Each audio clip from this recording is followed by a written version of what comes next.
Assalamualaikum warahmatullahi wabarakatuh. Perkenalkan, saya Tasya Ramadhani. Saya orang Minang asli, yang mana sebagai Gen Z kita harus mengetahui budaya kita dan mempertahankannya agar tidak disalahpahami oleh oknum-oknum yang tidak bertanggung jawab. Contohnya hal-hal yang sangat sering disalahpahami, yaitu ini. Kenapa Minang itu menganut sistem matrilineal, sedangkan Minangkabau punya tagline adat basandi syarak, syarak basandi kitabullah. Berarti Minangkabau melawan syariat dong, karena nasab itu berdasarkan garis keturunan ayah. Nah, mari kita jelaskan kesalahpahaman ini supaya orang-orang tidak salah paham dengan Minangkabau.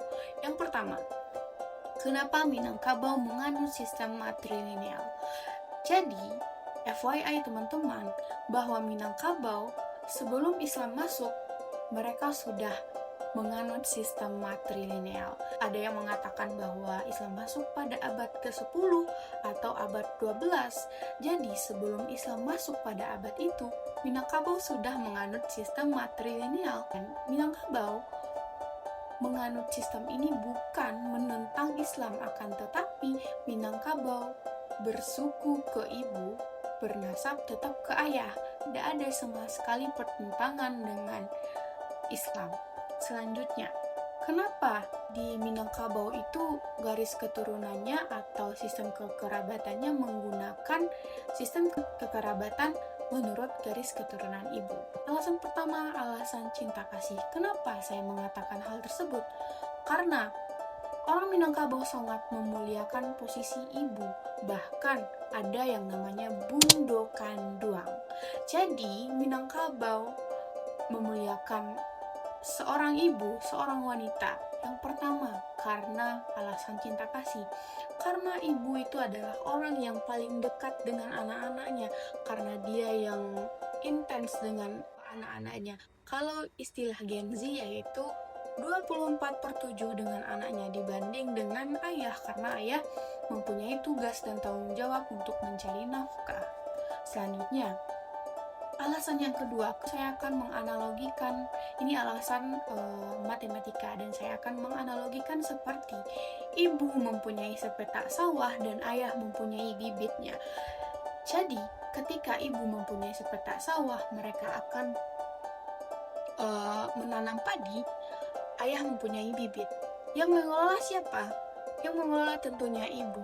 Yang merawatnya siapa? Yang merawat tentunya ibu.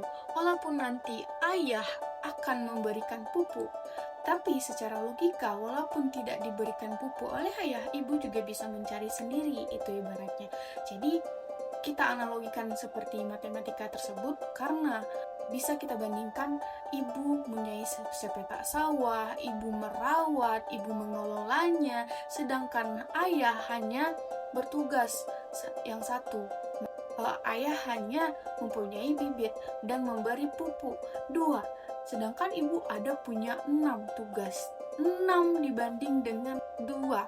Jadi kita kaitkan dengan hadis Rasulullah. Ada seorang sahabat bertanya, siapa yang harus aku muliakan? Maka Rasulullah menjawab, umuka, umuka, umuka, sebanyak 3 kali. Sedangkan ayah abuka sebanyak 1 kali.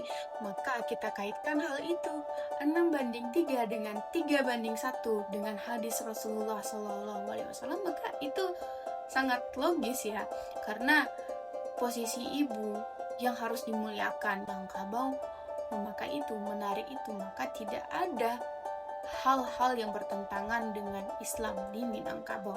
Yang ketiga, secara logika, ibu tidak perlu pengakuan bahwa itu anak dia, akan tetapi ayah perlu pengakuan bahwa itu anak dia. Karena contohnya ibu saya tidak perlu membuat pengakuan seperti saya Tasya bin Zubaidah contohnya. Tidak ada, akan tetapi saya mempunyai nasab ke ayah karena itu butuh pengakuan. Maka dari itu, kita tidak perlu pengakuan bahwa kita anak ibu ini, karena ibu itu sudah mengandung kita selama 9 bulan gitu. Maka dari itu, sebegitulah orang Minang memuliakan perempuan, bukan karena Minang itu bertentangan dengan Islam, akan tetapi bisa saling beriringan.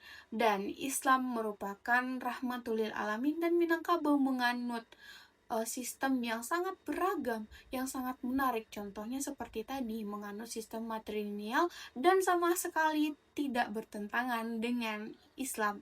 Dan kita tetap menekankan bahwa adat basandi syara dan syara basandi kitabullah. Sekian dulu dari saya. Assalamualaikum warahmatullahi wabarakatuh.